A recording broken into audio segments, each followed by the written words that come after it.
Boom, we're live. Welcome everybody to the Wisdom Movement Method podcast. I'm your host, Bryan Wisdom. Today we're going to talk about my family's trip to Aspen, Colorado, my experience with the 60 plus population, what surprised me. Sit back, relax, and enjoy the show. I just got back from Aspen.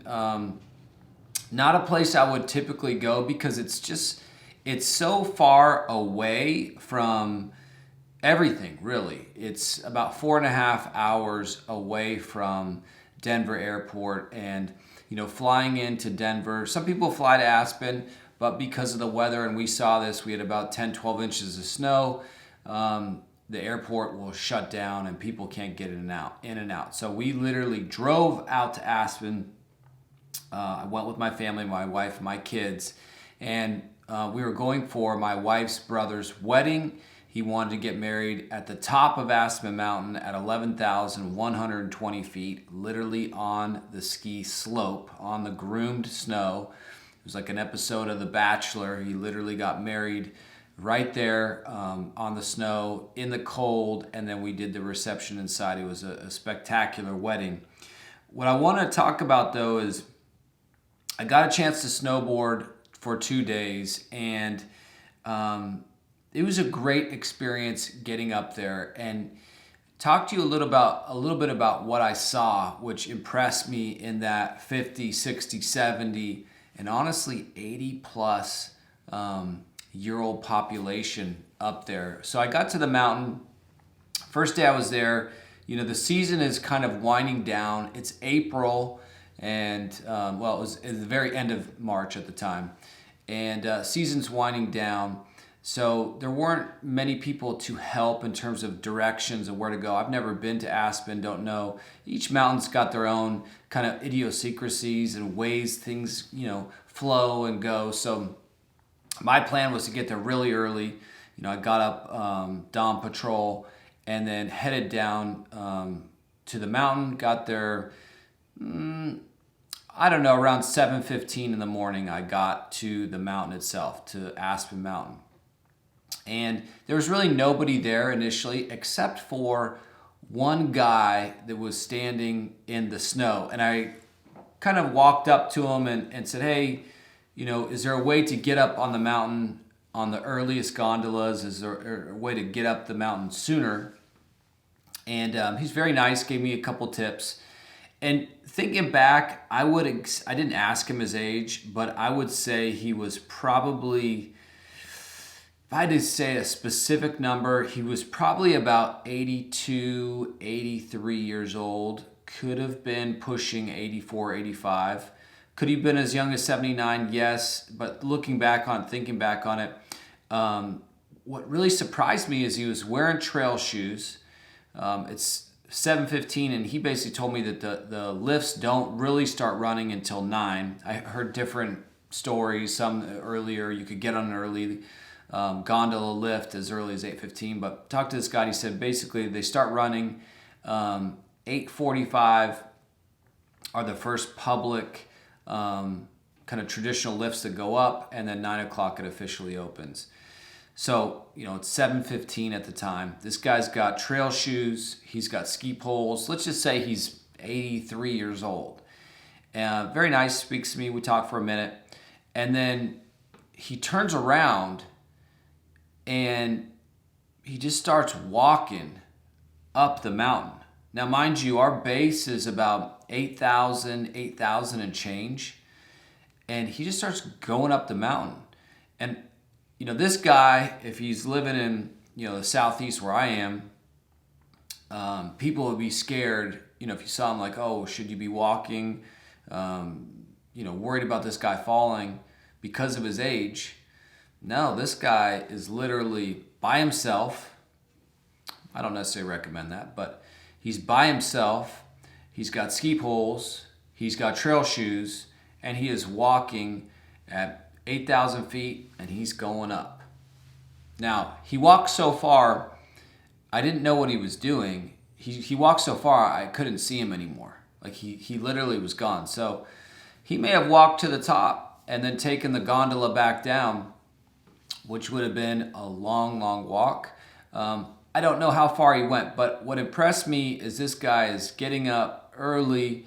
This guy is exercising well into his 80s. And that was like, wow, okay, that's pretty cool. What followed was more people showing up to the mountain, not to go skiing down the mountain, take the lifts up, ski down. But what I started to realize is I was kind of in a preparation area for cross-country skiers, because next there's, boyfriend, girlfriend, maybe in their late 20s, early 30s. Then there's another couple people. Then there's another couple people. Then there's another guy. And there's another girl. There's two other girls that show up and they're putting their skis on. And mind you, the lift's not going to open for maybe an hour and a half. And they just start going up. Now this mountain that I'm at, Aspen Mountain, is the hardest of the four mountains. There's 4 different mountains in Aspen. It's pretty steep. It's really a black diamond mountain, black and double black. There's a couple quote unquote, blues. Maybe the only one that's sort of easy is Little Nell, which is the last run coming down the mountain. Everything's really black diamond. I mean, I've skied at a lot of places and it's pretty challenging. So these people are not coming down, they're going up. And again, I don't know how far, I couldn't see them anymore because I was there for probably 30 minutes and they just kept going up, up, up, up, up the mountain. So the fatigue factor, the cardiovascular challenge of being at that altitude, just being in a level of fitness to be able to do that was really impressive. And the mountain had not even opened yet. That's the thing that was like really cool. I was like, man, this is like a very fit culture around here. But waited my time, finally got my pass, and I got to the line at 8:30, 15 minutes before it opened. And then there was one guy in line, wasn't actually the most friendly guy, but he was late 60s, and he was pretty fit. There's another guy that's pretty fit in his late 60s. I was like, man, really cool. Because really, I'm looking for that. Man, I'm encouraging people to be healthy and active in your 50s, 60s, 70s, and beyond. Find things you can do to stay healthy and active that you want to do that's going to motivate you. For me, this was one of those things, man. Getting to snowboard in Aspen really got me excited, and that's kind of the side note. But as I get in line to go up the mountain, now we're all downhill skiers and snowboarders, and there's more people in their 50s, maybe late 40s, a lot of people in their late 50s, people in their late 60s, all getting ready early to go up the mountain and to go skiing so that we can be the first gondolas going up. So again, just so many more of kind of this fit thing. And this all seems great. So, why is this a big deal to me, or what are factors, probably more importantly, that are leading into kind of this healthy, fit culture? I didn't necessarily expect this, but what are some factors? So, one factor is the altitude itself is pretty extreme. So you think about, the continental U.S., the two biggest mountain ranges, the Rockies are the biggest, and then you got the Sierra Nevadas.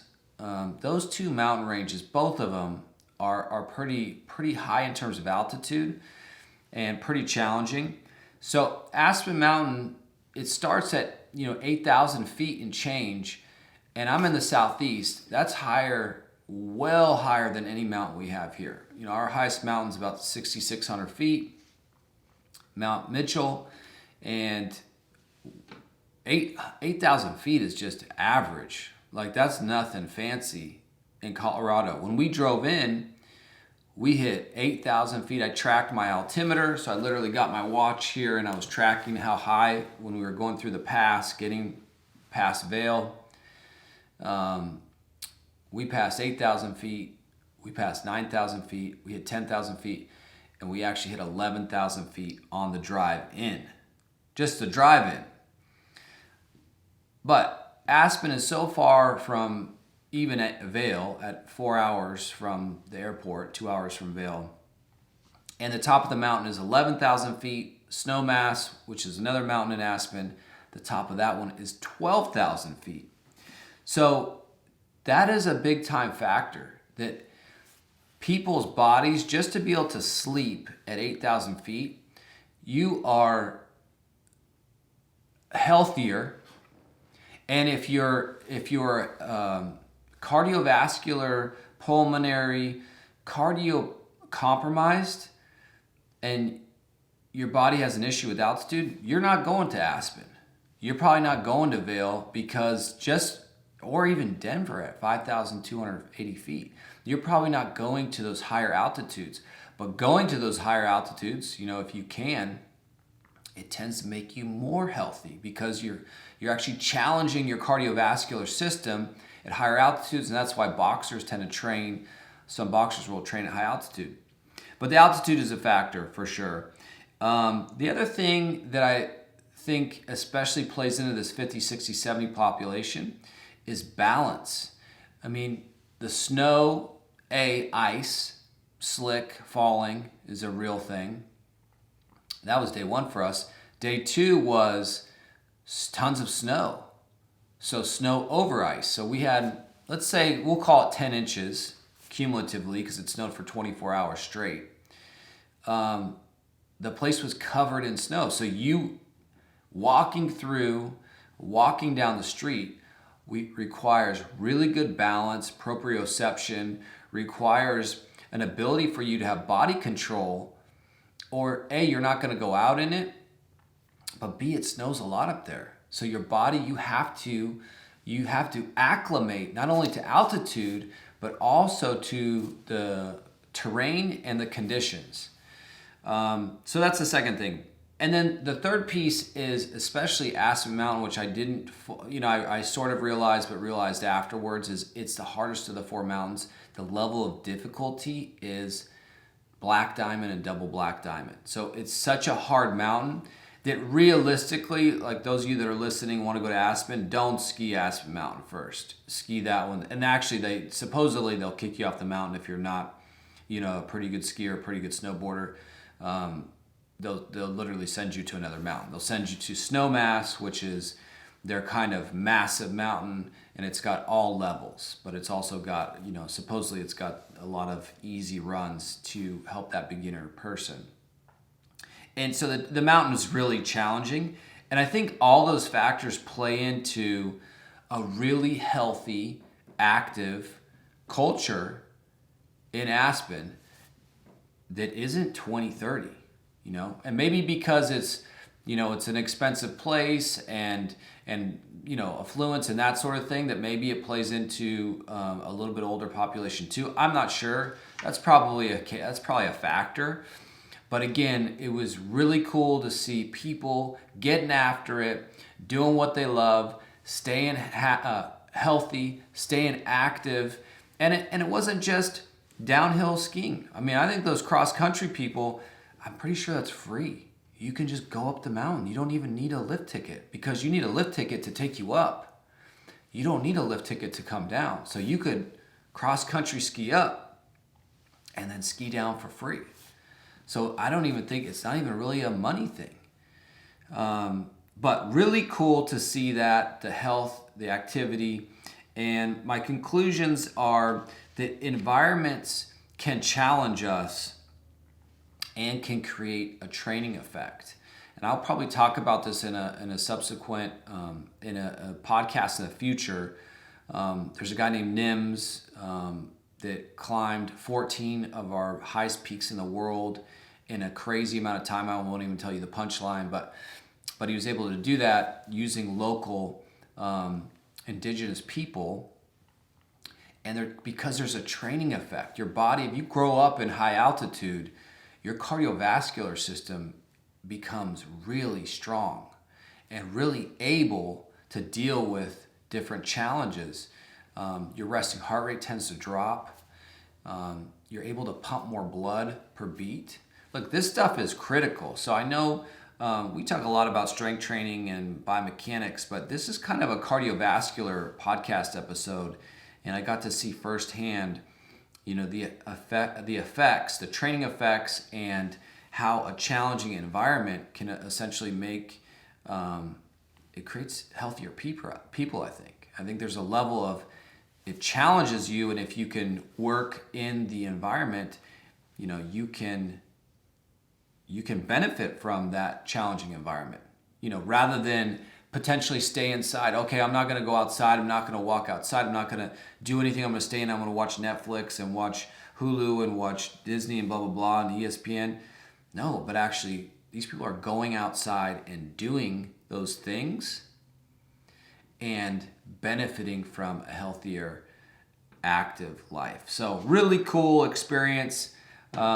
I would recommend it. Those skiers, snowboarders out there that have considered Aspen, it's so far away from where you would normally go. So I think most people just don't go there. I think a lot of people don't go there. I was really happy I did. Really happy to go. Beautiful wedding, great experience. And don't know if I'll ever go back. I definitely will go back to Vail. Love Vail. And I loved Aspen, but again, I don't know that I'll go back. But great experience. Thanks for listening. Thanks for watching, everybody. Good morning and good night.